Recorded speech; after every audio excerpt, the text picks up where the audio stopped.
E a gente chegou lá em cima, tava o motorhomezinho parado, já piscando num ladinho ali da estrada no acostamento. Eu falei, é agora. Entraram os dois, saiu o Michel, saiu o Michel lá de dentro meio sem camisa, um frio, cara. Eu falei, esse cara tá dormindo até agora, ele sai meio que sem camisa, pondo o windbreaker, assim. Eu falei, cara, não vai, o cara tá dormindo ainda. Cara, ele sentou na bike, desceu aquele negócio, eu vinha devagarzinho da subida o tempo inteiro. A hora que ele entrou na bike e começou a descer, cara, eu tive que descer atrás dele de van, aquelas vans grandes, e eu falei, esse cara tá dormindo ainda, não é possível, num pau descendo aquele negócio no frio. Foi uma das minhas memórias de esporte mais legais de estar tentando acompanhar ele de van atrás num túnel.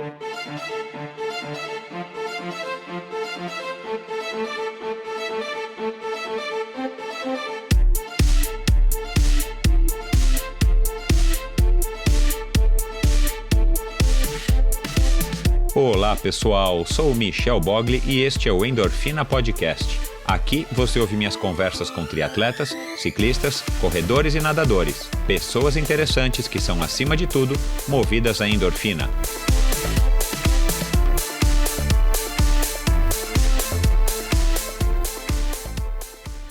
Olá pessoal, sejam muito bem-vindos a este episódio especial do Endorfina.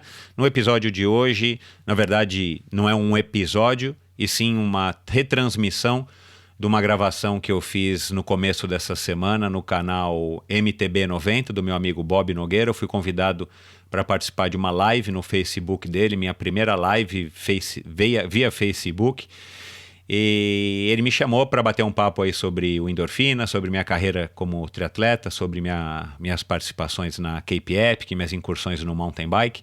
Foi uma conversa bastante legal, uma conversa ao vivo, como eu falei, no canal MTB90, que para quem não conhece vale a pena seguir e acompanhar. É um canal que surgiu um pouquinho depois do Endorfina, e a proposta do Bob é dar uma cobertura pro mountain bike de uma maneira diferente do que vinha sendo feito até hoje.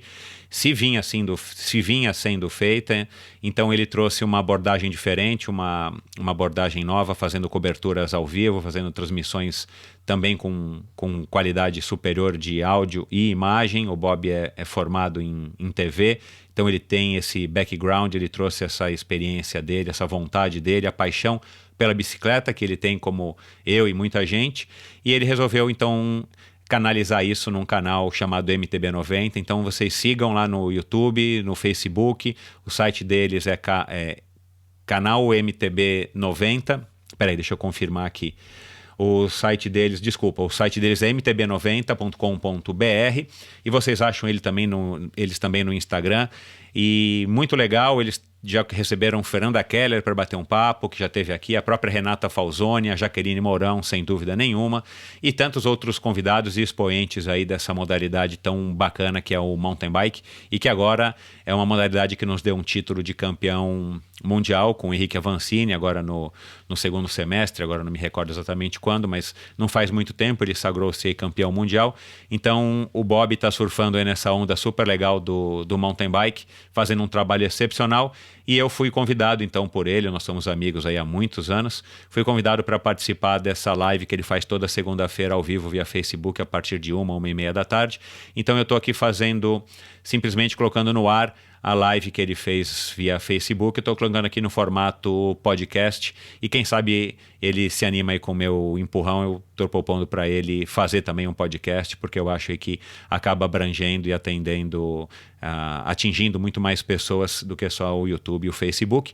E é isso, pessoal. Esse episódio especial, então, é para quem é fã do Endorfina, quem é fã de mountain bike, quem é fã de triatlon, conhecer um pouquinho mais da minha história e desse bate-papo gostoso que a gente fez com a participação também do Fernando Avalone, outro amigo meu, um cara que participa do canal MTB90, mora lá nos Estados Unidos, foi um grande jornalista aí do ciclismo, do triatlon, mas principalmente do mountain bike, no comecinho aí dos anos 90, e foi um dos integrantes, a gente vai dar algumas risadas aí dessa passagem. Ele também foi um dos integrantes da equipe que participou do primeiro Race Across America comigo lá em 1994.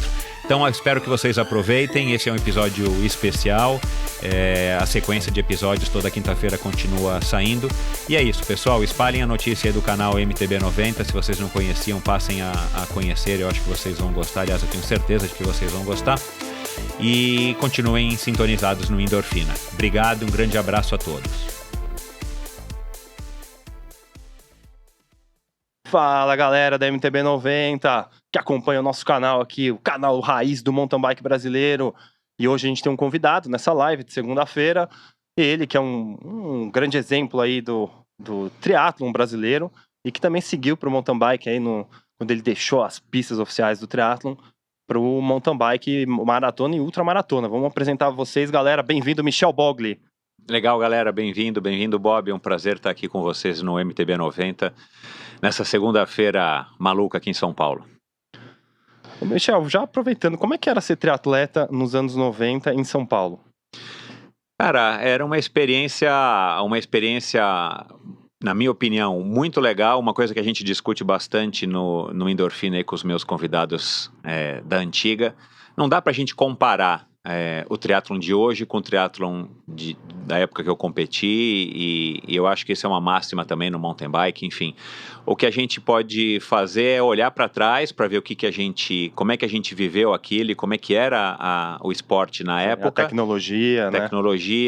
E principalmente a tecnologia é importante porque ela afeta no desenvolvimento do esporte do ponto de vista da performance. Mas uma coisa que parece que é uma unanimidade entre as pessoas daquela época e as pessoas que estão aqui hoje, é que o triatlon ele mudou bastante do ponto de vista da interação social e da comunicação entre os atletas. Sim. E que não dá para dizer o que é melhor e o que é pior. Simplesmente a gente não tem como voltar atrás, e naquela época a gente está com os avanços que a gente tem hoje com Facebook, com Live, com Instagram. E mesma coisa do pessoal de hoje, fala assim, olha, não usa o Facebook, não usa o Instagram, não posta nada nas redes sociais, é impossível. Então, a conclusão que eu estou chegando, embora não seja definitiva, é que cada época é uma época, e a nossa época foi maravilhosa, sem dúvida nenhuma. E eu tenho certeza que para quem está fazendo triatlon ou mountain bike hoje, a época também com certeza está maravilhosa e vai ser assim para sempre. Sei, agora essa coisa da mídia social é uma revolução, né, na imagem dos esportes em geral, né? Porque hoje o atleta ele consegue se comunicar com o patrocinador ou o perfil de audiência dele imediatamente. Acabou a corrida, a gente já sabe o que está acontecendo. Antigamente demorava um pouco, né, Michel? Até a gente digerir o que aconteceu no Troféu Brasil de Santos, por exemplo, levava um bom tempo, né? Então, esse é o lado que eu acho que o esporte se beneficiou bastante, haja visto o que vocês têm feito aqui também no MTB 90. Você acompanha, Michel? Acompanho, com toda essa cobertura e, enfim, vocês estão fazendo a informação chegar quase que instantaneamente para um número enorme de pessoas de uma maneira fácil e acessível às pessoas e que as pessoas gostam de consumir. E eu acho que isso que é o legal. Agora, tem um lado que muita gente critica, que as redes sociais estão tomando conta das relações, estão tomando lugar das relações interpessoais de carne e osso. Certo. E eu ouço as pessoas comentando isso, né, da geração mais nova, que, enfim, que isso talvez não seja tão legal. Então, a opinião que eu tenho a respeito das redes sociais e pelo que eu já ouvi, já li, a gente ainda está vivendo uma época que a gente não sabe o que fazer nem como reagir às redes sociais, a esses avanços da tecnologia.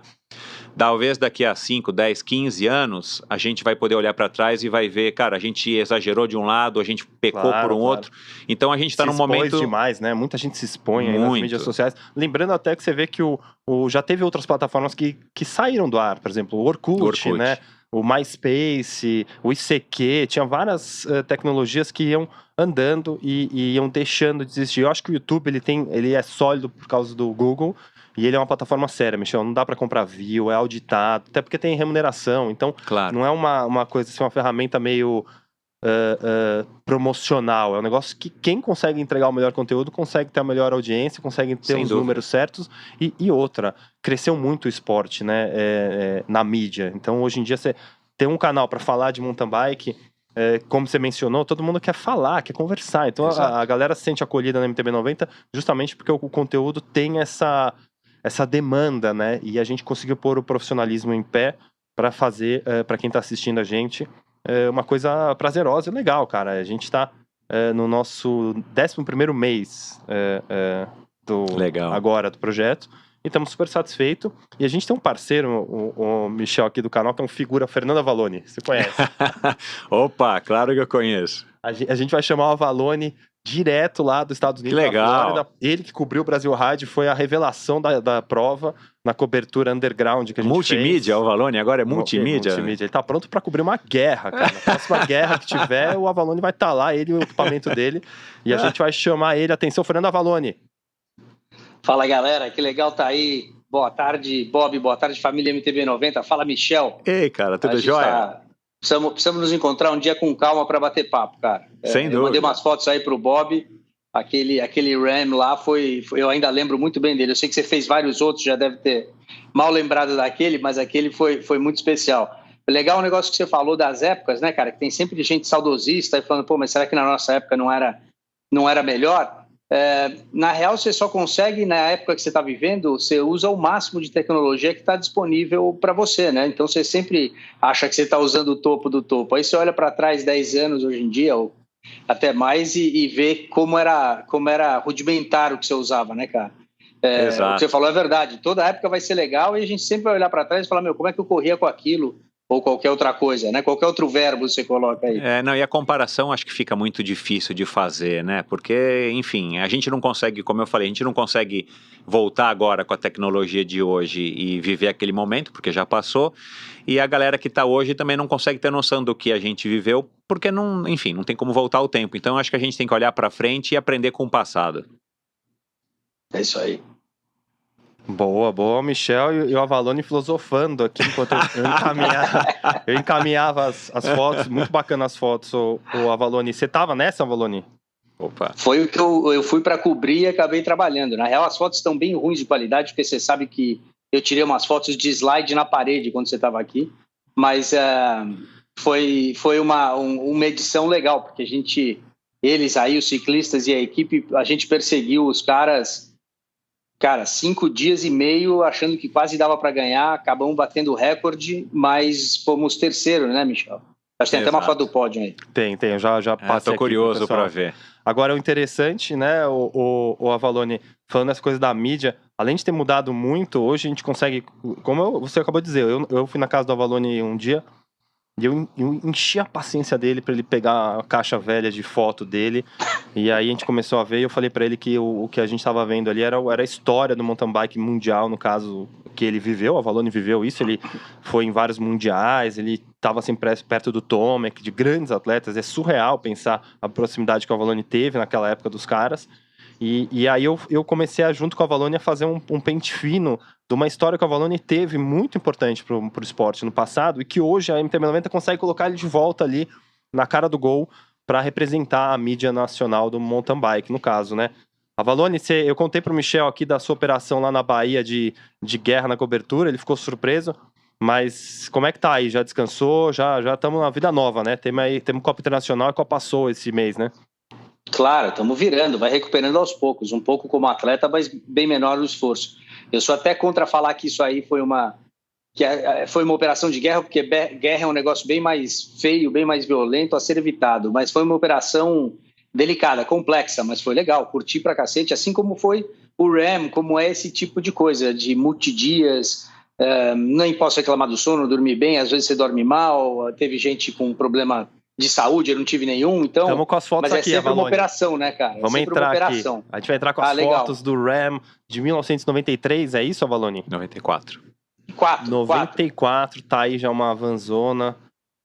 Foi o primeiro, não foi? Foi aí. O João Paulo Michel? Estava nessa, Michel? Não, esse ainda não. Essa foi a primeira participação de uma equipe, enfim, de qualquer brasileiro na prova. Olha lá, olha os caras lá, olha você ali, Michel, né? Você tá com um giro Airbrush. Era Tech. Caraca. Que era o top de linha. Tá até invertida a foto. Tá invertida, você tava com a Merlin tradicional. Você tem até hoje essa bike, né? Bom. Não, eu me livrei dela faz 2 anos. Mas foi a primeira participação de uma equipe brasileira. A gente foi convidado aí pela família Cid Cardoso. E aí vocês podem ver aí da direita para a esquerda é o Cid Júnior, o Flávio, o José Carlos Seco, o Sequinho e eu, de capacete. E foi uma empreitada, que era para ser... Na verdade, foi uma aventura familiar, com vários membros da família e tal, amigos, namorada e não sei o quê. Acabou se Armado tornando... pelo pai do Cid, do Flávio. Papai Cardoso. Do Cid, isso. A gente acabou de equipe experimental familiar, vamos dizer assim, a gente acabou entrando na disputa pelo pódio e a gente conseguiu esse honroso terceiro lugar numa prova que, enfim, a gente só tinha visto o vídeo até então. Sei, nossa, que deve ter sido um desafio e tanto, né? Não, e Bob, vou comentar um negócio. Você estava falando da minha proximidade com os caras da Grundig na época, que eram esses anos aí, de Tomac, de Frischnecht. Eu lembro que quando eu cheguei para cobrir, aí um cara teve problema de visto, se eu não me engano, não chegou na hora, eles falaram, então entra para trabalhar, dormir pouco e dirigir, guiar. Eu falei, beleza.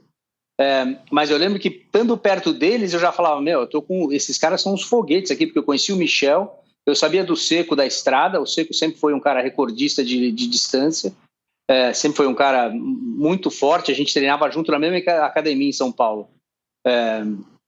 E o Michel e os dois Cardoso eu sabia que eram fortes de triatlon também, então eu lembro que foi assim, que sorte de estar aqui nesse momento, porque eu tô no meio de uns caras que vão realmente, eu acho que nem eles entendiam como eles iam ser fortes. E cara, a gente quase, hein, Michel, quase era melhor o resultado, hein? Foi uma disputa muito legal. O que eu acho, olhando para trás, depois de tantos anos, eu voltei lá já mais várias vezes, é que a gente, e não tem como mudar o que a gente estava falando agora há pouco, a gente foi com essa cabeça de vamos lá participar, enfim, a gente queria mais experimentar a prova, desbravar, conhecer e se aventurar. Só que como é uma prova longa e tal, no meio da prova a gente foi percebendo que nosso desempenho estava sendo bacana, né, em relação das outras equipes, mas eu acho que se a gente tivesse ido com uma cabeça talvez mais preparada para algum tipo de disputa, a gente poderia ter tido um resultado melhor. Agora, de novo, como o se não existe, então eu acho que a gente teve um resultado muito bom. Eu sou grato até hoje ao CID e a essa prova, porque me abriu aí um caminho e um horizonte muito legal no ultraciclismo. Você seguiu com o João Paulo Diniz na sequência, né? 2 anos depois, não foi? Exato. A gente, na verdade, 94 nós fomos, aí em 95 nós resolvemos voltar. Aí o João Paulo, já chamei o João Paulo na época por conta da nossa amizade, do relacionamento e tal, ele é um cara que se interessou muito por essa prova, e a gente acabou voltando novamente em 97 juntos, depois eu voltei só sempre em 2001. No pódio. Sim, nós tiramos segundo lugar em 95 e terceiro de novo em 97. Caramba, e teve alguma equipe brasileira que maculou esse resultado? Segundo no Race Across America? Não. Acho que não, Não, eu tenho quase certeza que não, acho que não.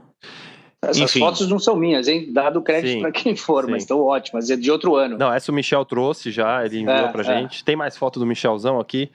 Vamos ver o que mais tem. Tá aí ele, ó, aí na...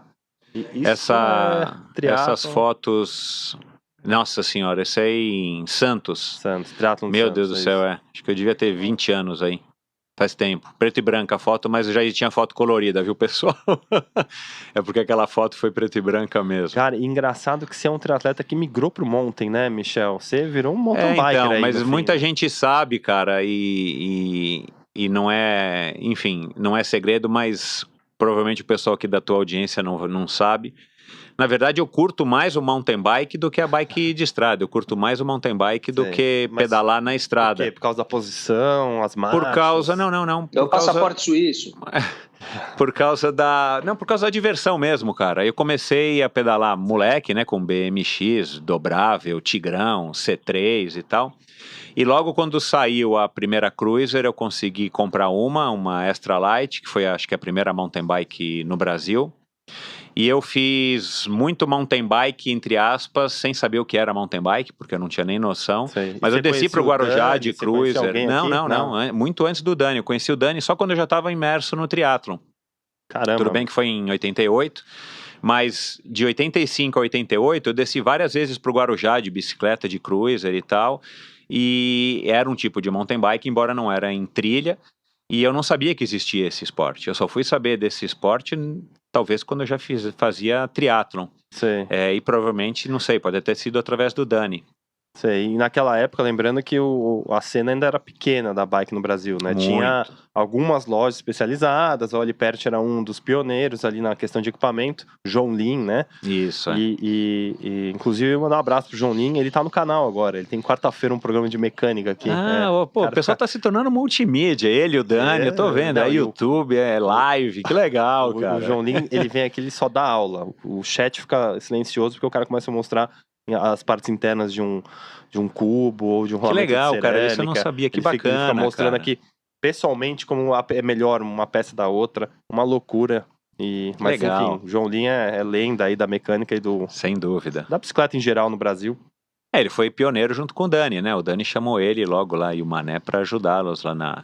Não, total. E estamos aqui com mais de 90 pessoas assistindo a gente. Mandar um abraço aí pro Sérgio Botter, o João Lima, o André Luiz Bezejo, o Cláudio Amado, o Nossa Cara Oficial. Esse Cláudio Amado também me segue lá. Tem um pessoal. Ei, Claudião. Aqui, ó, o Gedafo perguntou: já tem data da estreia do Endorfina no YouTube? Então, eu tô conversando aqui com o Bob, pessoal, mas enfim, calma. Quem sabe, hein, Michel? Quem sabe? Não, eu tô com esse plano, vamos lá. Já, Avalone, quem sabe? Sem spoiler, Bob, sem spoiler. Duct tape na boca do Bob, rápido. E são estagiários. Caramba, meu, já vai abrir. Então é isso. E mais pessoas aqui, né? O Vasco Trimalovas aí, que recebeu a camisa autografada pelo Fernando Avalone, agradecendo. Valeu, grande Vasco. O Gerson Jesus. O Mailton Gebrim Farias. O Ivanildo Bastante. O M50 Emerson Marinelli. O Ricardo Total Bike. O Fábio Oliveira Santos. A galera acompanha aqui as lives de segunda-feira. E essa coisa do que a gente tava falando aqui, né, Michel? Você falar de bike, você conseguir descobrir um pouco mais da bike através do YouTube é muito legal, cara. É uma coisa que acho que faltava. Infelizmente a TV aberta não entregou pra gente na nossa geração isso. A gente ficou refém de algumas emissoras conseguirem passar um pouquinho do nosso esporte. Mas, cara, a tecnologia chegou pra... Então... Eu vou gravar um episódio daqui a pouco com um triatleta que estava me contando a história dele. Ele ficou conhecendo o triatlon em 1994, que foi esse primeiro ano aí que eu fui com o Avalone para o Race Across America. Ele era garotinho ainda. Ele me disse que ele ficou sabendo que haveria um triatlon através de um panfleto. Então, né, para você ver como... Aí tá na tela aí o Endorfina, que é o site do... É um site, isso não? Tem um site, é uma plataforma que tem um site, né, uma página no Facebook, o Endorfina BR no Instagram, mas é um podcast, basicamente um programa como o de vocês aqui, mas eu não tenho vídeo. Sei, não, bacana. E o meu é de entrevistas apenas, né, eu não faço cobertura de eventos. Continua com a história que você estava falando, cara. Então, e aí ele tava me contando que ele ficou sabendo do triatlon através de um panfleto, cara. Tava na academia dele, um panfleto em cima da mesa lá, tipo uma mala direta, e ele soube que a partir daí que haveria um triatlon. E ele não tinha nem noção do que era. Então, para vocês terem uma ideia, né, esse era o mundo que a gente vivia até, sei lá, 15 anos atrás ou 20 anos atrás. Não tinha outra maneira de você saber das provas a não ser pela Bici Sport, pelas revistas ou por mala direta. E hoje o YouTube e toda essa mídia via Facebook, Instagram e tal é o que manda, e graças a Deus para todo mundo, porque é a maneira que a gente tem de fazer a informação chegar da maneira mais rápida a todos. Até dando uma animada aqui no chat, o Harley Lemos falou: quantos anos tem esse cara de óculos aí? Pô, cara, 49 anos, meu, sou de 69. E você começou no triatlon ali, quando você bombou no triatlon, você tinha quanto? Eu comecei no triatlon com 18, né, eu joguei polo aquático por 5 anos, no Clube Pinheiros, aí a hora que eu já estava me desiludindo, enfim, estava cansado do polo aquático, eu vi um pôster de um triatlon dentro do clube, triatlon em Santos, e aí eu estava treinando para o triatlon, caí de BMX, torci o pé, não consegui participar desse triatlon, mas foi bom porque aí eu consegui uma Caloi 10 emprestada e comecei a treinar uma vez por semana 30 quilômetros e fui para Angra dos Reis, sozinho, competi com uma barra de chocolate dentro da minha sapatilha para eu comer na área de transição. Caramba, e em março de 1988 eu participei do meu primeiro triatlon. Sei, foi engraçado, né? Porque você era da geração ali do Alexandre Manzan, do Leandro Macedo, Marcos Ornelas, o Barcelos, a Keller. O Barcelos, a Keller, o Ornelas começaram alguns anos antes de mim, Mas Leandro... o Macedo era o grande nome, né? Isso, o Macedo. Aliás, até hoje, né? Assim...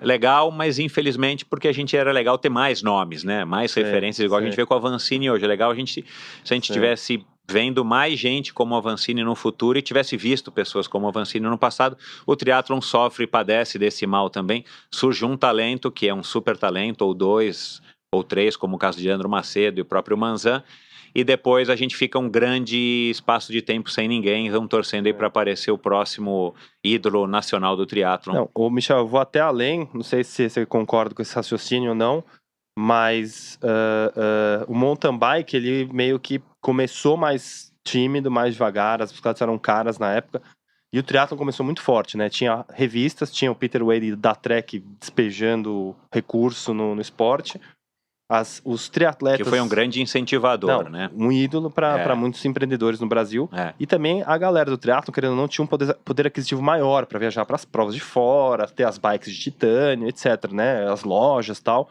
Então você vê que, talvez rentavelmente, o triatlon no começo dos anos 90 foi mais forte. Mas o mountain bike, com o tempo, acho que ultrapassou o triatlon. Então, né? eu digo comercialmente, em números, né? Num chute estimado, conversando com alguns organizadores de prova, eu arrisco dizer que a gente tenha hoje no Brasil algo entre 7 e 10 mil triatletas participando de pelo menos uma prova no ano, né? Porque se o cara só treina e não compete... O que é um bom mas número. Mais ou menos 10 mil pessoas. É o nicho do nicho do nicho. Eu não tenho ideia do número de mountain bikers que participa de pelo menos uma competição. O Avalone, a gente fez uma conta, não fez? Qual que era uma conta que a gente achou que tinha mais ou menos umas 300 mil bicicletas de um valor assim... Mas era uma conta diferente, né? Eu acho que essa conta de quantos participam em uma prova é muito interessante, mas para nós no mountain bike é complicado calcular isso, né? Porque os organizadores não vão liberar muito isso e não sei o quanto de controle tem, quer dizer, tem que olhar. Mas você acha que tem só isso, Michel? Eu achei que tinha mais triatleta, cara. Assim, conversando com os principais organizadores, a gente estima algo nesse número, entre 7 e 10 mil, e pode ser que eu esteja falando aqui uma completa besteira, porque, de novo, não é nada que foi calculado, foi com base no número de inscritos nas provas desses organizadores e fazendo uma projeção para outras provas, mas o mercado de triatlon talvez ele seja um pouco mais enxuto, ou muito mais enxuto do que o mountain bike, porque organizar uma prova de triatlon é muito mais complexo do que organizar uma prova de mountain bike. E custoso, né? E muito mais custoso. E treinar também mais custoso, claro. Mas eu acho um número muito pequeno, eu acho que ele até já pode ter sido maior. A gente tinha categorias no triatlon, categoria exército, categoria militar, enfim, que é uma coisa que hoje em dia quase não se tem, e por conta disso eu acho que a gente também perdeu, e a gente tem, e aí eu que estou revivendo um pouco da história do triatlon no Brasil através dos meus convidados, a gente tem provas de antigamente que tinham mais inscritos do que tem hoje. Então, assim, o que a gente vê hoje e o que talvez o público que esteja nos vendo aqui hoje no canal de vocês enxergue mais, o Ironman. O Ironman, de fato, cresceu um absurdo no Brasil, né? Através, aí, principalmente, do trabalho do Carlinhos Galvão. Mas o Ironman é uma, duas, são agora 3, 4 provas, e eles atraem as pessoas que também já fizeram outras provas, ou eventualmente só quem participa dessas provas, o que de novo acaba gerando polêmica, porque são pessoas que consomem a marca, consomem o produto Ironman, a franquia Ironman, e elas não querem saber das outras provas, que são as provas que teriam que dar sustento pro Ironman em termos de participantes. Você acha que é desbalanceado essa... a estratégia do triatlon num todo? Na verdade, é porque, enfim, não houve uma estratégia elaborada, acho que não houve um trabalho que poderia ter sido feito, embora também complexo de se imaginar esse trabalho, entre confederação, federação e organizadores. E eu já recebi o Galvão no Endorfina, e a gente conversou bastante sobre isso também, e eu concordo plenamente com ele. Ele está fazendo o papel dele, representando uma marca forte no Brasil, e isso não é um problema nenhum, enfim, não é desmérito de ninguém. E ele faz um trabalho bem feito que acaba atraindo as pessoas para a prova dele. Agora, essas pessoas muitas vezes não estão indo para outras provas, ou participam uma vez na outra prova e já quer participar só das provas do Ironman ou 70.3, por N razões, inclusive a organização que o Galvão faz das provas, que é sensacional, e, claro, a marca, a franquia, a história do desejo do cara ser um Ironman. Isso é muito legal e a marca conseguiu construir. Mas está faltando investimento de todos os lados no triatlon mais curto que a base. A gente não vai ter uma nova Fernanda Keller se a gente não tiver uma menininha começando na prova lá de super sprint, que vai durar meia hora, e fazendo muitas dessas provas, né, comendo muito arroz e feijão, fazendo Sim. provas curtas, para um dia se tornar uma nova Fernanda Keller da vida. Infelizmente, a gente não tem esse trabalho. Surgem pessoas boas, por exemplo, a Pamela Oliveira agora foi 4ª colocada no Mundial de 70,3, mas é um talento esporádico e que veio da natação, o que não é desmérito nenhum. E a CBTRI tá com quem hoje? Não tinha uma campanha do Juraci Moreira? Sim, a CBTRI teve eleição faz 2 anos. Quem ganhou? Quem ganhou foi o Marco Laporta, e que esse ano saiu para assumir a Confederação Brasileira o Comitê Olímpico, desculpa. Ele é uma função dentro do Comitê Olímpico, perdão, agora eu não vou me recordar. Então a gente está com o vice-presidente no lugar da presidência, tem uma equipe boa lá, inclusive com o Armando Barcelos como vice-presidente, o próprio Virgílio de Castilho, que foi um atleta olímpico nosso, ele está como CEO, mas assim, eles ainda estão num processo de juntar, reagrupar para ver o que vão fazer, e claro, como o bonde não para, eles estão trabalhando para arrumar o que foi feito, ou consertar, ou saldar as dívidas do que ficou da administração passada, para sim poder se organizar e projetar o futuro. Eu faço parte do Conselho Independente, né, são 3 membros que foram eleitos, eu fui eleito esse ano com muita honra para participar desse conselho, então a gente está trabalhando nisso, mas é um processo super altruísta, porque é um processo de longo prazo, é um processo que a gente almeja ver frutos daqui a 5, 10, 15, 20 anos, então assim, é um trabalho de formiguinha mesmo. Então, bacana. Não, mas Michel, parabéns, desculpa te interromper aí, Bob, mas parabéns, eu não sabia que estava tão bem equipada a Federação de Triatlon, que bom, cara, saber que esses caras estão lá. Eu sei que, se eu não me engano, o Leandro já estava num conselho do Ministério do Esporte que julgava os projetos de lei de incentivo ao esporte. Eu acho que ele já estava como um dos membros ali, analisando projetos de esporte. Então, que bom que... Isso aí é ótimo, cara. É isso aí, galera. Esse foi mais um anúncio da Sense. Vou mandar um abraço aí pro Henrique Ribeiro, o Marley, o Nildo, a galera toda da Sense que apoia o canal. E você vê, Michel, a gente começou humildemente aqui, já estamos com o apoio de uma marca como a Sense, a Specialized, a Soul. Muito bacana, legal ver o retorno, né, do mercado. Então, eu acho que esse é o benefício enorme que traz as redes sociais, esse avanço da tecnologia que vocês estão conseguindo captar aí na essência, é levar conteúdo para a galera, e claro que as marcas estão antenadas. A marca que não tiver antenada para esse tipo de mídia hoje em dia vai ficar para trás. Enfim, eu não estou contando nenhuma novidade aqui, né? Parabéns para vocês. Não, obrigado, é um esforço múltiplo aqui de várias pessoas, de muita paixão pelo mountain bike. E pela bike, no caso, né? A gente tá sempre aí acompanhando as novidades. O Daniel Perti mandou um abraço pra você aqui no chat. Ah, legal. Outro multimídia, o cara que se tornou multimídia, né? Ai, Dani. Foi meio Xavi Allen, meio Costeleta. Dani Perti, do Bike Infinity. Ele faz o Bike Infinity e... Eu tô brincando, hein, Dani? É Bike Fit. E, cara, agora a gente vai passar as fotos do Bro. Vamos lá, desafio do Bro. Olha isso, Michel. Olha o cara. Vamos lá. Que legal, meu. O cara, toda vez que faz um evento, bomba com a participação. Tá aí ele, a filha dele, filhinha dele. Vamos passando, olha isso, meu. Antes da largada, ele sobe no pórtico, Michel. Começa ele faz uma live. Eu quero receber esse cara aí no Endorfina pra ele contar a história dele. Porque ele faz uma live ao vivo, sendo surreal. Muita gente já me falou dele, eu tô acompanhando ele. O cara é figura, olha lá. Isso, cara. Olha esse Bro. Quem não quer participar numa prova com um astral desse, meu? Pelo amor de Deus. Thiago Dreu Bros, vamos voltar aqui pra MTB 90. Vi lá seu comentário. Quem sabe um dia a gente não tá transmitindo a sua prova, Bro? O sonho nunca acaba, Bro. Tá aí ele com mais participantes. E você vê, Ava, olha a diferença da vibe do organizador de uma prova para outra, né? O cara feliz, com um monte de gente querendo abraçar ele. Ele tem uma legião de fãs, né, Avalone? Você não tá entendendo as fotos que a gente tá passando aqui. Se você estiver conseguindo ver no retorno aí, olha a diferença do astral do organizador da prova. Eu acho que vai ter um... Vai lá, Avalone. Não, eu tava pensando isso aqui antes de você falar, não me coloca nessa posição. É óbvio que tem uma diferença de tudo, de tamanho, mas de astral certamente, né, cara? Olha que prova legal. Por que a gente não foi lá, Bob? Estamos trabalhando, logo mais a gente consegue aí emplacar a transmissão do Bro. Estamos abertos para conversar. E eu sempre achei ele um cara assim 10, velho, pela umidade dele, pelo jeito. Ele teve aquela época lá sem fingimento, que ficou um pouco assim pô, tudo tem fingimento. Não, aí eu acho que o Broly se acertou, ele virou o cara motivacional que agrega ao segmento, né? Ele não exclui, né, a Valônia. Dificilmente ele proibiu uma equipe de filmagem lá na prova dele. Não, diferente, é um cara inclusivo. É muito legal, foi legal conhecer ele um pouquinho mais lá no Brasil Ride, ele e a Aline, e ver que, ele não tem fingimento, ele pedala mesmo também. Esses youtubers aí, Bob, a gente precisa estar treinado, viu, cara? Eita, Fernanda Valone, a gente vai agora voltar aqui pro Michelzão. Tem mais foto do Michel? Vamos pôr ele de mountain lá, porque eu queria conversar com você de mountain bike. Pode falar, mas deixa Michel. eu só falar rapidinho.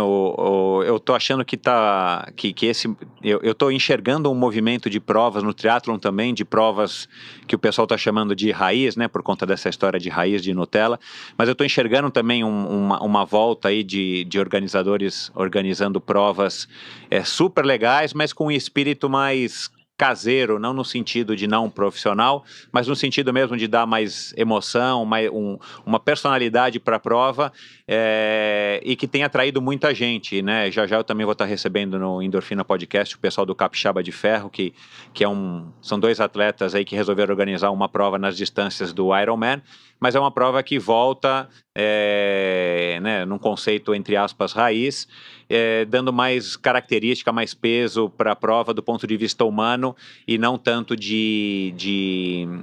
enfim, de franquia, uma coisa que vem de fora. Então, uma prova como essa do Bro aí, que vocês passaram as fotos, eu acho que resume bem isso e talvez seja uma tendência, um regresso ao que o esporte já foi uma vez e que talvez tenha perdido aí com esse profissionalismo exagerado aí dos organizadores. Ou ambição, né? Não sei se é profissionalismo exagerado, não. É ambição, né, Avalone? Não sei se é ambição, não vou comentar, cada caso é um caso, né? Cada pessoa é uma pessoa, mas legal você levantar isso também, Michel.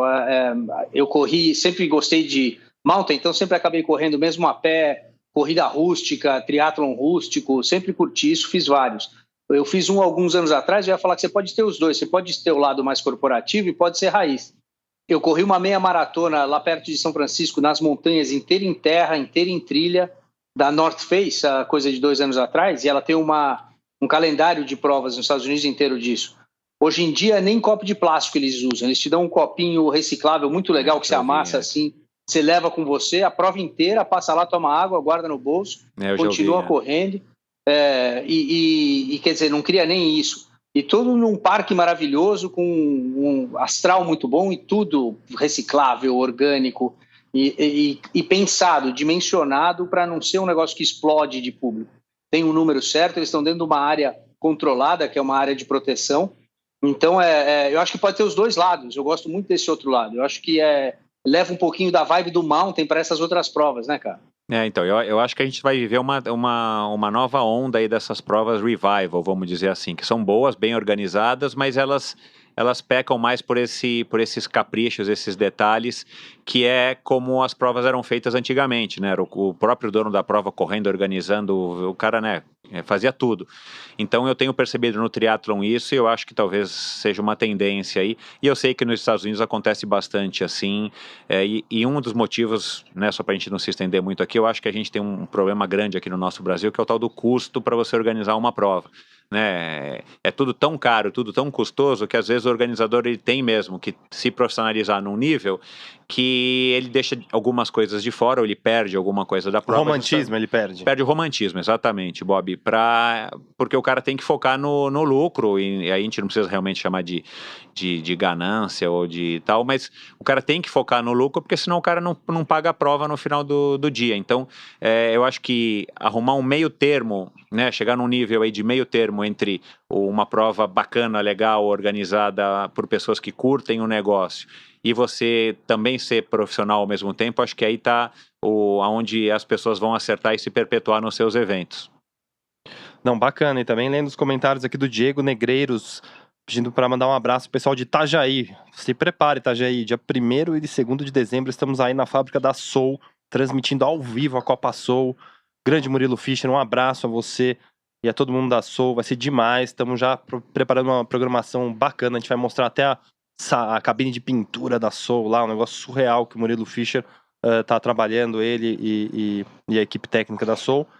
E também lendo aqui o Joaquim Neto falando que o ciclismo é feito por amadores. No final, somos nós que pagamos a conta. Então, focar nesse público é muito benefício, um benefício ótimo, né? Inteligentíssimo, é isso aí. Aqui, ó, Miller Felício pergunta pro Galindes como foi vencer a prova de Porto Seguro. Não, pergunta pro... Ó lá, já... Pro Michel. Pergunta pro Michel como foi vencer a prova de Porto Seguro, onde o Galindes ganhava tudo. Era o Ironman, né? Era um meio Ironman, a gente chamava naquela época de meio Ironman de meio Ironman internacional de Porto Seguro. Nessa época não existia esse conceito de 70.3 e era do Madruga ainda, não? Era do Madruga, era do Dja Madruga. Acho que foi a penúltima prova que aconteceu em Porto Seguro. Em 96 eu tive a felicidade de ganhar esse meio Ironman e consegui desbancar o Galindes. Até então fui o primeiro brasileiro a vencer ele em solo nacional aqui, né? Ele só ganhava. Cara, foi super legal, assim, claro que na hora você curte demais e tal, pra mim só caiu a ficha a hora que eu cruzei ali de chegada, porque o Galindes era de fato um corredor muito melhor do que eu, mas a vantagem que eu abri dele no ciclismo foi o suficiente para eu conseguir ganhar na corrida. Mas, cara, assim, eu fui o melhor naquele dia, né? Tanto é que eu nunca mais ganhei dele e, na verdade, um ano depois eu acabei largando o triatlon para me enveredar para as provas de aventura, as corridas de aventura que estavam começando no Brasil. Então eu também não... Eu tive a oportunidade de tentar defender o meu título, mas eu estava quebrado por conta do Race Across America e acabei abandonando a prova em 97, mesma prova em Porto Seguro.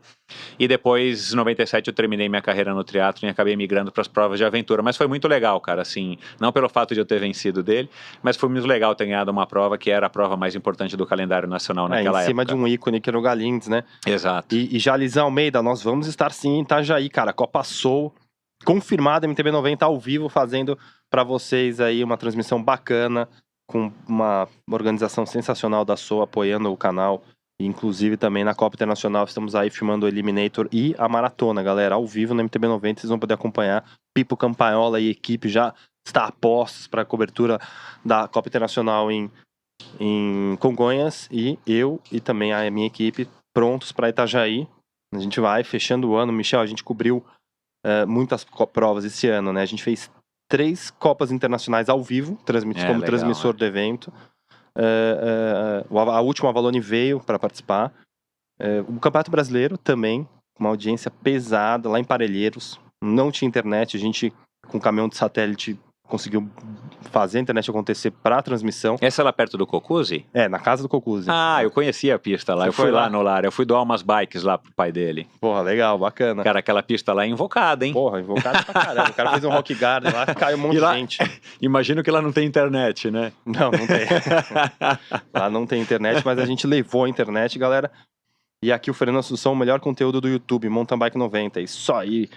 6 horas de São José dos Campos, ainda não vamos cobrir não, Cláudio Amado. Se os organizadores nos procurar, podemos estudar aí qual que é o caminho pra gente ir para São José. Se eu não me engano, é o pessoal da Gamaia que organiza, o Anderson. Estamos abertos a contatos aqui.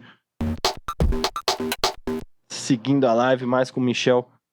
Michel, o pessoal aqui tá falando dos números, cara. A galera tá falando aqui, ó, Fernando Freitas, a CBTRI fala em 40 mil praticantes de triatlon. Precisa ver como é que se conta isso, né? Enfim, eu não sei como é que a CBTRI computa isso, se ela... Enfim, eu não sei. Eu tô lá como um conselheiro independente e tal, eu não sou um funcionário nem colaborador, nem tenho nenhum envolvimento político na CBTRI. Mas, como eu disse, pode ser que eu esteja falando uma besteira. Eu acho um número muito alto. Pelo número de participantes em provas, eu acho um número muito alto. Sei, bacana. E a gente tem mais fotos do Michel. Vamos ver o que a gente tem aqui do Michel. Tá lá, fala um pouco de mountain, Michel. Então, cara, só você pedalou pra caramba de mountain bike já, hein, meu? Assim, não, na verdade eu não pedalei tanto. Eu adoro mountain bike, como eu tava contando lá no comecinho, e eu participei de umas 2 provas de mountain bike, ainda na época que a Pedal Power tinha aquele carrinho que era um carrinho de vender Towner. cachorro quente, Towner, que tinha né? uma corrente passando no meio. Eu fui com eles. Eu sempre tive uma mountain bike, enfim, comprei uma mountain bike Specialized logo no comecinho do Fernando Louro, o grande Fernando Louro, que trabalhava na época na Caloi, que era importadora da Specialized. Tive uma Marin, depois eu tive uma Rocky Mountain, mas eu comecei a competir, a levar mais a sério, se é que eu posso dizer mais a sério, depois que eu soube da Cape Epic, e aí foi paixão à primeira vista. Eu fui 4 anos seguidos, 4 vezes seguidas. Com o Dani todas? Não, eu fui com 4 parceiros diferentes. Eu fui com o Dani na penúltima vez, depois fui com o Dudu na última vez. Você fez um pódio, não? Não. Não. Foi o Dani e o Dudu. Foi o Dani e o Dudu, que foram até hoje os únicos terceiros na colocados Master, ou quinto colocados na Master, que até hoje ninguém fez isso. Brasileiro, porque o Abraão fez com o Bart. Mas... sem dúvida, claro, É uma dupla 100% brasileira. E, cara, pra mim, como eu tava falando, mountain bike é muito mais divertido por conta de você estar pedalando longe dos carros, sem esse perigo eminente de você estar confrontando os paranoia, carros. Paranoia. E o mountain bike tem os seus perigos, enfim, mas você, quem vai cair, vai ser um obstáculo natural. E a Cape Epic é uma prova que eu digo pra todo mundo que eu tenho contato, e digo aqui você agora pra vocês. Terminou 4 vezes? Fiz 4 vezes, terminei. Foi finisher? Sim, claro, Não teve nenhum problema? O que você encontrou de dificuldade, Michel? Não, assim, o que eu curti é a mesma coisa que eu curtia no Race Across America ou numa escala menor, num Ironman. É uma prova que dá tempo de você se recuperar, dá tempo de você curtir, dá tempo de você passar mal e voltar. E em provas de muitos dias, isso é muito legal. E a Cape Epic tem um astral muito bacana. A África do Sul é um país magnífico, enfim. Eu fiquei maravilhado com a África do Sul. É um país que tem uma vibe muito parecida com a nossa aqui do Brasil. E organização impecável, e pelo menos na época, né, a última vez que eu participei foi 2010, se eu não me engano, ou 2011, naquela época a prova ainda era numa dimensão grande, mas não gigante. Parece que hoje ela está gigante, eu não sei se ela mudou, agora ela foi comprada pelos chineses, então eu também não sei o que mudou na vibe da prova, mas a prova era muito legal, e eu sempre curti ficar no acampamento, nas tendas, porque eu acho que aí você vive o verdadeiro espírito do mountain bike com a galera, a pessoa se ajuda para arrumar uma bicicleta ou para arrumar uma peça, ou enfim, você fica confraternizando na beira da barraca a tarde inteira antes de você se descansar para ir para a próxima etapa. E tá aí na tela o Endorfina do Michel Bogli, grande Michelzão. Cara, eu já ouvi uns podcasts seus, teve bastante pessoa que perguntou aqui quando que você vai fazer o seu canal do YouTube, Michel, precisamos conversar, hein? Então, vamos lá, vamos conversar. A hora que a gente desligar aqui, antes de eu ir embora, a gente conversa. Vamos conversar, porque assim, no fundo, todo o equipamento da MTB90, toda a tecnologia que a gente adquiriu esse ano, ela é um projeto entrega ao mountain bike. Mas, ao mesmo tempo, a gente tem horários na agenda, a gente tem sido consultado por pessoas, por exemplo, eu não vou revelar quem é, mas tem atletas da categoria Elite, até da Master, que me pergunta como faz para ter um programa dentro da MTB90. Para que o cara possa usar um pouco do nosso equipamento, do nosso know-how. A gente faz um acordo comercial com a pessoa, para você entender o que ela quer. Mas, de fato, realmente eu vejo o canal crescendo. Eu vou falar ainda mais. Vamos pro triatlon. Porque a estrutura tá montada, cara. Tá mesmo, o Avalone. O Ironman teve a cobertura, né? Acho que, sei lá, que ano, que é terceiro, quarto, quinto ano pelo Facebook ao vivo. Sim. Cara, dá uma audiência mirabolante e, cara, as provas no Brasil não tem isso. Por que não ter a transmissão, né? As provas que acontecem no Brasil. Então, eu acho que o triatlon precisa de iniciativas... Precisaria de uma MTB90, né? Precisa de iniciativas Avalone, assim, qual que era o Avalone sugeriu um nome. Qual que era o nome, Avalone, que você sugeriu? Eu acho que a gente não tem que falar mais nada. Sai da sala. Você tá louco, cara? Bom, enfim, é um nome... Michel me liga quando acabar aí. Para tudo. Não, vai chamar M3B90, inventa um nome qualquer. Não importa o nome, o que importa é cobrir. O que importa é cobrir. Que o Avalone pegou não, cara, o triatlon precisa de iniciativas assim. Quer dizer, qualquer esporte que seja um esporte de nicho, um esporte pequeno, acho que precisa de iniciativas assim. A gente pode ver o surf, que não é um esporte pequeno, mas é um esporte que não está nas televisões abertas, enfim, a não ser quando o Medina é campeão lá e o Mineirinho.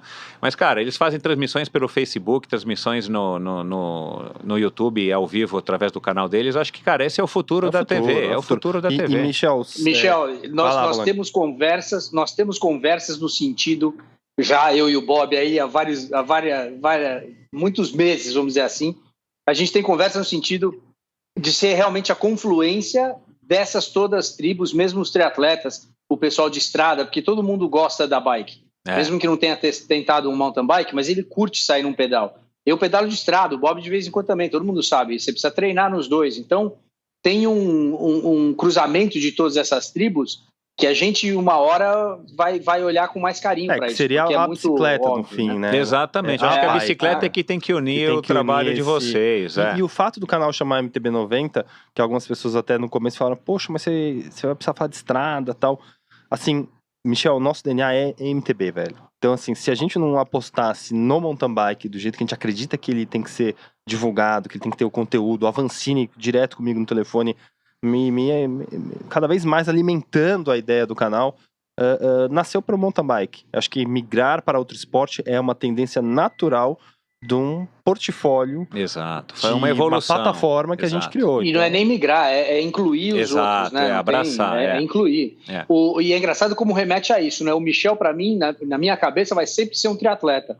Eu conheci ele como um triatleta que andava muito e andava na estrada e aparecia no mountain muito mais depois, mas sempre vai ser isso. Eu tenho certeza que para ele, acho que eu e o Bob vamos ser sempre o meio mountain bikers. Por mais que eu seja agora, ou na época, jornalista, mas você conhece o cara, se você é um ciclista, você olha para outro ciclista e fala, ele anda de mountain, mas ele é um de estrada. O pior do Michel é que você olha pro cara e você fala, meu cara acelera demais. Bons tempos, cara. Michel, tem uma vez que eu fui treinar com você, olha essa, Valone, eu fui treinar com o Michel nos anos 90, a gente saía ali da cidade de Jardim, lembra com o Dani ali perto de madrugada? Lembro. Aí eu fui uma vez que o João Paulo não foi, o Dani não foi, fui eu e você. E aí eu era júnior, teimoso, cara, eu falei, eu não vou pegar o vácuo desse cara, em nenhum momento. Eu fui do seu lado, quase morrendo o treino inteiro. Não sei se você lembra disso, cara. Lembro. Você ainda reclamou, porra, meu, esse jeito de treinar, ficar competindo no treino. Eu lembro. Não, bons tempos, cara, bons tempos. Mas eu acho que eu também comecei com o meu projeto que é o Endorfina, né, o podcast. Comecei focado no triatlon, mas a hora que eu atingi um certo patamar que na minha cabeça estava ok para o triatlon, eu já comecei a expandir para o mountain bike, para corrida, para o Dani, né? Eu já tive com a Raíza Golão. Eu tô marcado com o Avancini, mas o Avancini tá difícil, porque a agenda dele é concorrida agora, que ele é campeão mundial, então lascou. Mas eu tô ainda na esperança, e eu vou gravar agora com, enfim, não vou ficar revelando aqui o nome de todo mundo, mas eu tô gravando também com novas pessoas aí do mountain bike, da natação, Poliano Kimoto, enfim. Então, eu acho que é legal a gente poder dar esse espaço, não importa a modalidade, mas a gente poder dar esse espaço para os esportes que não tem tanta voz nas mídias tradicionais. E a gente ainda vai dominar o mundo com podcast, com YouTube, com Facebook Live, a gente ainda vai dominar a Rede Globo, que se cuide. E o Jorge Volpão falando, seria sensacional a parceria com o Michel, juntos somos mais fortes, ó. Olha lá, não, é isso aí, não, e a gente já tá parceiro aqui, eu e o Bob, pode deixar, quem sabe a gente faz alguma coisa realmente mais acertada, mas é isso aí, cara, nós somos pequenos, né, em termos de esporte, então assim, eu acho que quanto mais a gente se ajudar, quanto mais a gente colaborar, eu acho que é mais legal para todo mundo. Gustavo Nakoneskai. 2 mídias sensacionais, parabéns pela live de hoje, acompanho os dois. Olá, galera. Que legal, cara, obrigado. Viu, Michel? Legal. E você apareceu no canal aqui no evento da Soul, lá na... Sim, no lançamento das bikes. Naquela live a galera já falou de você, lembra? Lembro. Só assista eu tenho um públicozinho aí que tá cativo, graças a Deus, estou 1 ano e meio. Já gravado? 50 e... acho que já foram ao ar 56, por aí. Que eu tive uns especiais, né? Eu fiz um especial com os brasileiros que participaram no Tour de France, que foram 4 até hoje. Esses eu não numerei, eu fiz 2... quem que você fez isso? Fiz com o Renan Ferraro, né? Que foi o primeiro brasileiro a correr o Tour de France. Depois eu fiz com o Mauro, que foi o único que ganhou uma etapa. Depois eu fiz com Palha, Grande Palha, amigão meu, e fiz com o Murilo para encerrar, aliás, uma pessoa fabulosa. Ele chegou para mim, uma história curiosa aqui de bastidores, né, já que vocês vão estar lá na Copa Soul e tal, ele chegou para mim e falou, primeiro que foi difícil essa comunicação com ele, porque ele é um cara quieto, né, aí eu fiz a ponte através do João e tal, do André da Soul, aí beleza, vamos gravar, vamos. Aí ele me passou todo o material dele. Aí eu falei, cara, a gente conversa aí pelo menos por 1 hora, mas tem episódios que duram até 3 horas, né? Com o Renan Ferraro foram 3 horas de conversa muito legal, o cara contando a história dele. E essa é a vantagem do podcast, porque você pode pausar, ouvir no dia seguinte, ouvir no carro e tal. E aí ele falou, cara, eu só não sei se eu vou conseguir falar muito. Eu falei, ó, fica tranquilo, né? Você vai falar o quanto você quiser. No final das contas foram acho que 2h40 ou 2h20. Nem ele acreditou que ele teria conseguido falar tanto. E foi um episódio muito legal, foi um dos episódios que eu tive maior número de audiência, porque o cara contou uma história... Quer dizer, quase todo mundo que participou lá do Endorfina, assim, são histórias muito bacanas e inspiradoras, e o Murilo não poderia ser diferente. Agora, Michel, é difícil falar quem foi o melhor ou o maior, mas o Murilo, ele tá na lista ali, tá numa lista... Não, é um cara gente boa, cara, assim, esse é um cara que mereceu todo o sucesso que ele teve e merece ter sucesso agora aí atrás da cara, Soul. ele contou que na última estágio dele que ele fez pela François Dujean lá, ele era um técnico de estratégia dentro do pelotão atuando para a equipe. Olha a visão do cara, olha a visão da carreira dele. As pessoas contratam o Murilo para ele estar dentro da corrida ajudando a equipe. E ele tinha esse prestígio, ele também adquiriu isso. Uma coisa que eu percebi dos 4 brasileiros que eu conversei, que passaram pelo Tour, participaram pelo Tour, é assim, eles tiveram...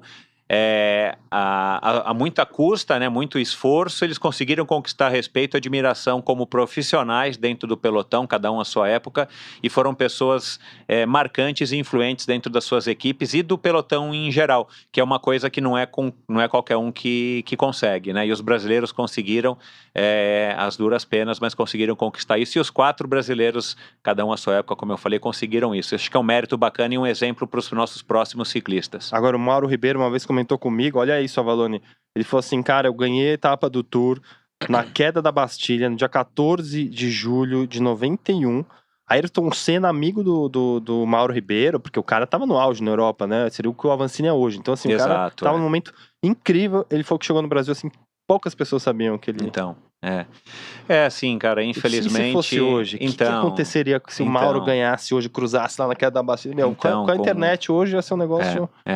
Eles tiveram esse privilégio de participar de uma época que é considerada até hoje ainda uma das épocas de ouro do ciclismo mundial, mas infelizmente numa época em que a divulgação e os meios de comunicação eram muito mais restritos, então eles não puderam usufruir disso tudo, né? O Murilo um pouquinho mais, né? Porque já estava mais nesse finalzinho agora, no comecinho desse avanço tecnológico, mas mesmo assim, se fosse hoje como o próprio Avancini está vivendo, ia ser outra dimensão para eles, né? Avalone, ainda bem que a gente tem um Avancini hoje em dia. Aproveita e pergunta pro Michel, faça uma pergunta para ele. Aliás... Não vou fazer uma pergunta, eu vou contar um caso. Ele, obviamente, é o cara, eu já contei para ele por alto, mas é sério isso. De todas as memórias que eu tenho de mountain bike, cara, ou até de esporte profissional, eu tenho várias assim guardadas de filminho na cabeça que não vai apagar. Uma delas foi no Ram com ele. A gente estava perseguindo, se eu não me engano, os primeiros colocados. A gente estava sempre brigando entre segundo e terceiro, indo atrás dos alemães lá que estavam liderando. E teve uma chegada no Wolf Pass, que é um passe de montanha, uma subida mega de montanha com uma descida do outro lado, óbvio, chegando no Colorado. E a gente resolveu, algumas horas antes de chegar no Wolf Pass, começar a pôr 2 caras na estrada, que se eu não me engano era um Cardoso e um Seco, depois 2 Cardoso, se eu não me engano, para fazer a subida. E a gente ia chegar lá em cima, calculava entre meia-noite, uma hora, assim, na madrugada. E aí a estratégia era a seguinte, vamos pôr esses caras, fazer um passão aqui no plano, a hora que bater na subida, vai estar à noite, a gente põe os 2 juntos, trocando e subindo que nem uns loucos, que os caras da frente não vão nem entender onde a gente está. Só uma parte aqui, naquela época você não tinha comunicação, então você parava num posto determinado e ligava de um telefone público para a organização para saber do posto de trás, então não tinha como você saber o atual, você só sabia uma etapa para trás, um posto para trás. E a nossa estratégia era essa, vamos socar 2 caras aqui, 2 na subida, não acorda o Michel, deixa ele dormindo, ele estava no motorhome dormindo, a gente acorda ele quase lá em cima e solta ele para terminar o topezinho ali e descer. E, um frio, passe no Colorado, cara, eu falo, nós vamos acordar o Michel lá em cima, esse curso das últimas 5 horas aqui, sei lá. Cara, fizemos uma subida no escuro, no Colorado, mó frio. Tô errado, Michel? Tô errando muito? Não, é isso aí. Cara, cheguei lá em cima, meu... O topo lá em cima no Wolf Creek, a hora que você passa o topo, tem um túnel, a estrada continua super larga, mas túnel iluminado de alguns quilômetros, eu acho, era longo o túnel, tinha curva no túnel. E a gente chegou lá em cima, tava o motorhomezinho parado, já piscando num ladinho ali da estrada no acostamento. Eu falei, meu, é agora. Entraram os dois, saiu o Michel, saiu o Michel lá de dentro meio sem camisa, um frio, cara. Eu falei, esse cara tá dormindo até agora, ele sai meio que sem camisa, pondo o windbreaker, assim. Eu falei, cara, não vai, o cara tá dormindo ainda. Cara, ele sentou na bike e desceu aquele negócio. Eu vinha devagarzinho da subida o tempo inteiro. A hora que ele entrou na bike e começou a descer, cara, eu tive que descer atrás dele de van, aquelas vans grandes. E eu falei, esse cara tá dormindo ainda, não é possível, num pau descendo aquele negócio no frio. Foi uma das minhas memórias de esporte mais legais de estar tentando acompanhar ele de van atrás num túnel, descendo de uma hora para outra aí de 15 por hora a 60, 70, e o cara que acabou de acordar na minha frente, eu falando, meu, se ele cair também, nós vamos todo mundo junto, porque você tem que ir. Foi, cara, ó, de arrepiar, foi uma das minhas melhores memórias. Você lembra disso, mesmo, Michel? Conta aí dessa história, cara. Cara, assim, eu era um pouco inconsequente nessa época. Inconsequente. Eu falei, não, mas assim, eu sempre louco. Gostei de descer. Eu adoro subir, eu prefiro subir do que descer, mas eu sempre gostei de descer. E naquela época eu arriscava mesmo, enfim, e no Race Across America. O que eu acho legal, e eu já disse isso para algumas pessoas, e você que está aí, né, há tantos anos nos Estados Unidos, né, Valone, pra gente que desce Serra Velha de Santos aqui, ou a Serra das Araras, que eu já desci de bicicleta na Dutra, numa pedalada que a gente fez para o Rio de Janeiro, a gente está sujeito a tantos riscos, né, de lasca de pneu, de buraco, de bicho atropelado e tal, e a gente arrisca e acaba aprendendo a descer, controlando um pouco esse risco. Quando a gente chega nos Estados Unidos, cara, num asfalto impecável, né, no meio do Colorado. 4 faixas impecáveis, Exato, né? Que você sabe que, cara, pouquíssima coisa pode acontecer e você confia no equipamento, ainda é moleque, é 1h da manhã, você fala, cara, vou embora. Eita, Michel. Não, eu vou te falar, pra mim era divertido, porque eu queria brincar, né? Na minha cabeça que eu tava fugindo de vocês do carro que tava atrás, então eu queria fazer vocês sobrarem de roda, mas cara, eu não sobrei, eu quase capotei a van, mas eu não sobrei. O carro chegou no final da descida todo desarrumado, né, porque as coisas todas foram caindo de um lado para o outro nas curvas, mas cara, eu voltei lá, né, mais 4 vezes depois dessa, e eu fiz todas as descidas do Wolf Creek Pass em todas as equipes que eu tava. Michel, cara, quantos quilômetros tem um Race Across America? Quase 5.000, depende do ano. E aí numa de equipe você fazia o quê? Uns 1.500, mais ou menos? Nas 4 vezes... O Michel foi o cavalo. No nosso fazia ano, mais, foi né? O cavalo. Nas 4 vezes que eu participei em quarteto, né? Depois eu fiz em dupla no último ano. Nas 4 vezes a gente revezava basicamente de meia em meia hora. E às vezes, como a Valone falou, numa subida ou num trecho que a gente estava disputando mesmo, às vezes revezava até de 10 em 10 minutos. Caramba, meu. Que é para dar velocidade para o ciclista, né? Então acaba dando mais ou menos uma distância equivalente aí de 1.200 para cada ciclista, mais ou menos. A gente não cronometra no médio quanto que cada um pedalou, mas é mais ou menos isso. Esse negócio da bicicleta, né, eu gravei com o Dani aí faz pouco tempo e ele falou, e quase todo mundo diz, a Jaque Mourão, que eu gravei com ela também. Cara, a bicicleta é uma coisa que é bacana, né, cara? Eu acho que uma das coisas que ela traz pra gente, pra maioria das pessoas que teve a possibilidade de pedalar quando criança, é resgatar essa sensação que a gente tinha quando era criança. Meio de liberdade, né? De liberdade, de poder ir pros lugares. E quando a gente é criança e a gente começa a andar de bicicleta e tira as rodinhas, já é uma vitória, né? Na nossa época era rodinha, né? Hoje em dia é o push bike. Mas eu acho que a bike tem muito disso, cara, de resgatar na gente, de trazer memórias que às vezes estão no subconsciente, e eu acho que é por isso que a gente gosta tanto da bike. A bike também, pra mim, cara, me trouxe tudo, cara. Tudo que eu tenho hoje, amizades, mulheres, filhos, tudo é bicicleta, né? Cara. Então, acho que a bike é uma coisa transformadora de fato. É meio que uma família gigante que tem isso dentro delas, né? E a gente fica próximo, e você vê nitidamente que foi uma promoção que a gente fez assim do dia pra noite, e que cada pessoa tem essa... Queria fazer a declaração pra bike, tem alguma razão, a minha mesmo, eu sou ficcionado há 26 anos já no mountain bike, e porque me remete muito a essa coisa de o detalhismo, competição, o ajuste fino do equipamento, é uma conexão, cara, que você encontra aquele setup, aquele bike fit ideal, que não dói nada mais, aquele que você fala, eu tô conectado mesmo nos watts, é impressionante pra mim o que faz bem, Michel, é uma coisa surreal, cara, se eu não pedalar, eu fico mal. Eu acho que cada um vai encontrar a sua maneira, como a gente viu agora aí os seus, enfim, telespectadores, mas eu acho que o que importa é que a bicicleta mexe mesmo com a gente e é legal quando a gente está assim num meio de comunicação como o MTB90, como o Endorfina, que a gente recebe o feedback das pessoas que curtem os esportes em duas rodas, e eu acho que isso é o que...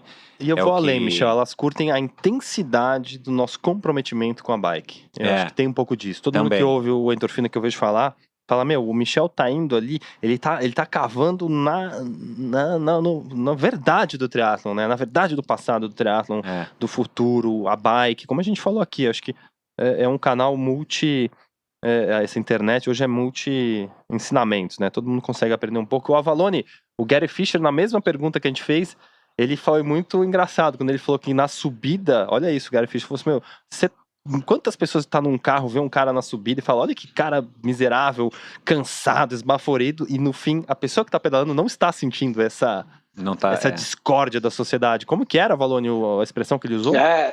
Foi bem por aí mesmo. Ele falava que quem via a gente sofrendo no mountain não imaginava como a gente gostava de sofrer, e na real nem era sofrimento pra gente. A gente está ciente de que está sendo requerido mais do que o normal do corpo, da cabeça, músculos e de tudo, né?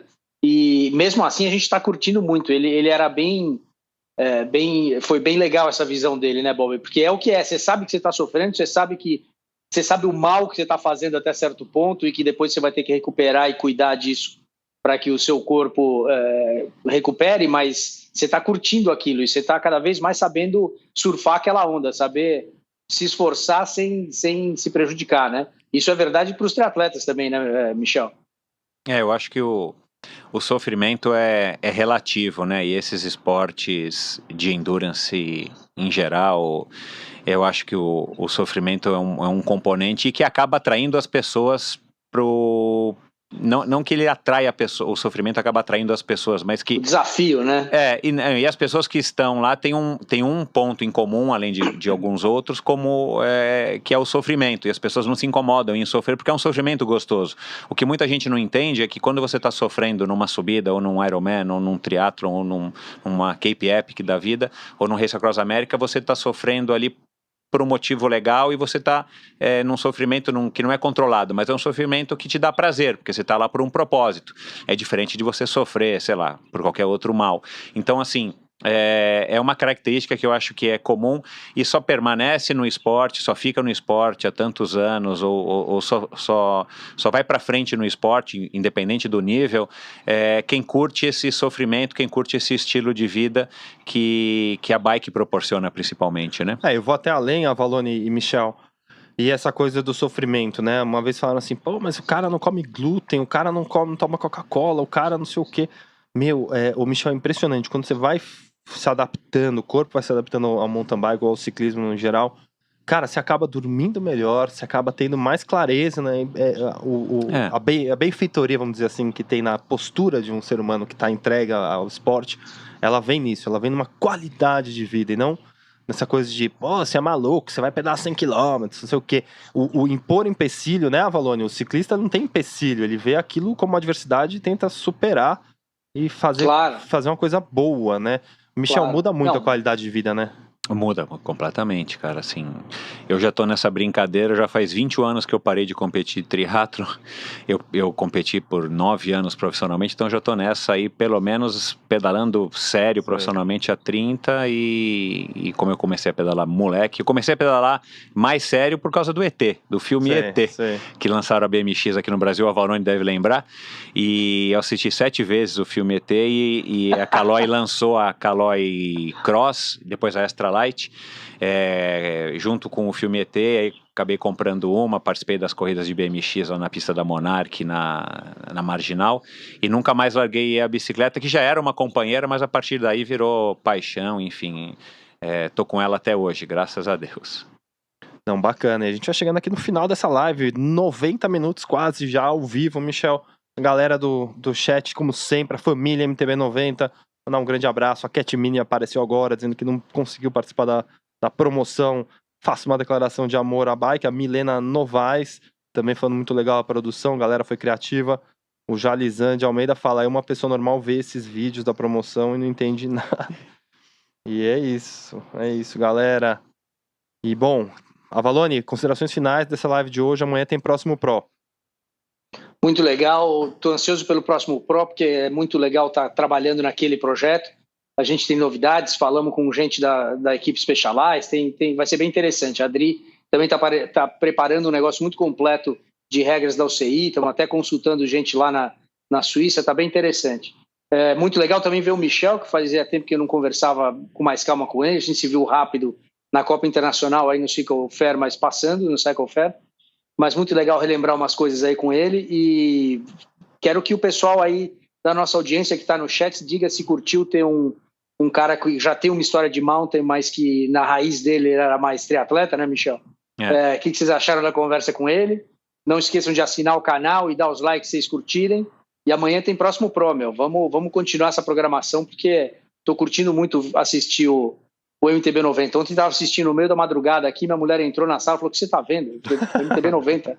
Vocês são tudo louco. Não só você, né? A gente também recebeu...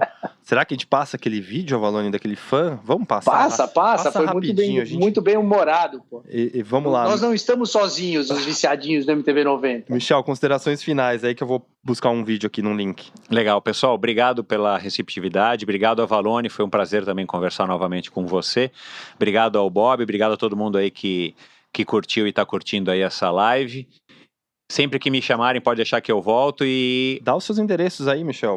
Fazer a propaganda, fazer o jabá, legal. Jabá. Pessoal, o Endorfina Podcast, você ouve gratuitamente no Spotify, no iTunes, você dá um Google, no Google Podcasts, quem tem aplicativo, quem usa telefone com Android. Eu tenho o site no endorfinabr.com, você também ouve os podcasts lá. O podcast, para quem não sabe, é um arquivo de áudio, como essa live que a gente fez aqui com imagem. O podcast é somente um vídeo, é somente um áudio, aí você ouve isso pedalando, correndo, onde você estiver, no ônibus, no avião, no carro, via Bluetooth. E eu tenho esse programa que eu entrevisto as pessoas, os atletas, para que eles contem a história de vida deles. E é isso, pessoal, já estão aí com 50 e poucos episódios, Raíza Goulão, Jaqueline Mourão, como eu já falei aqui, vários triatletas atuais e antigos. E eu estou sempre evoluindo, sigam lá no Instagram, EndorfinaBR. E é isso, pessoal, foi um prazer, muito obrigado e sempre que vocês me chamarem eu estou de volta. E eu vou tentar transformar esse episódio aqui hoje, se o Bob colaborar, num podcast que eu solto essa semana aí também no meu canal, para que vocês que não tiveram oportunidade de vir assistir aqui hoje, poderem ouvir o MTB 90 na versão podcast em primeira mão. É isso aí, Milena Novaes. E lembrei mais uma coisa, tem umas fotos minhas no Instagram dele, hein? Tem, o Instagram do Endorfina... ele aí que eu não gosto de pôr crédito, Bob. Desculpa, o Instagram do Endorfina tem umas fotos bem legais aí que recontam a história de cada personalidade que passou pelo... O Thiago Emílio mandou 2 vezes aqui, o Fortaleza, 24 horas de Fortaleza, que você participou, né? Você organizou. Eu organizei durante 7 ou 8 anos. Caramba. Infelizmente, era a única seletiva na América do Sul para o Race Across America. Infelizmente, a gente não conseguiu dar prosseguimento. Era uma época bem diferente da época de hoje. Eu acho que hoje ela teria muito mais chance de ter sucesso. E quem sabe, eu tenho os planos de voltar com essa prova. Não posso revelar mais nada, mas é uma prova que ainda está guardada aqui no bolso aí, o projeto de estar revigorando uma prova seletiva para o Race Across America aqui no Brasil. Bacana. Agora vamos ver mais um vídeo divertido que a gente recebeu de um telespectador do MTB 90, enquanto a gente cobria a Ultramaratona da Bahia. A namorada dele gravou um vídeo que ele não desgrudava da live do Avalone. E a gente vai passar, é verídico o vídeo, porque você vê que tá na TV o Avalone. E o nome dele é Matias da Silva Castro, que mora na Áustria. Olha isso, galera.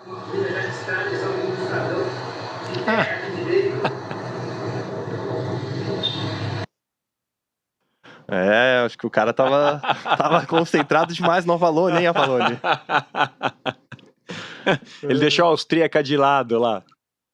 Deixou a austríaca de lado, não, mas brincadeiras à parte, isso realmente acontece, né? Quando a gente brincadeira muito bem colocada, puta bom humor, meu, muito engraçado. Não, foi 10, finalmente conseguimos passar esse vídeo, depois das autorizações necessárias. Mas foi muito legal, você vê que a galera realmente assiste a MTB 90, é impressionante, Michel. Que bom, isso aí, cara, parabéns, sucesso, vida longa ao MTB 90. Então a gente vai encerrar aqui, obrigado galera, obrigado a quem acompanha essa live, até a próxima, um abraço.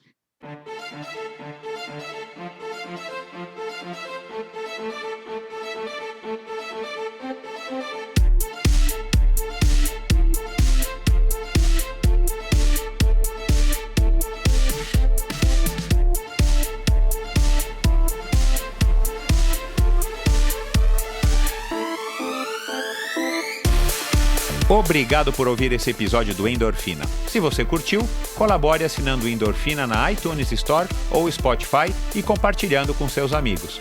Lembre-se de enviar suas sugestões, críticas e comentários através do perfil Endorfina BR no Instagram ou através do Endorfina com Michel Bogli no Facebook. Um abraço e até a semana que vem.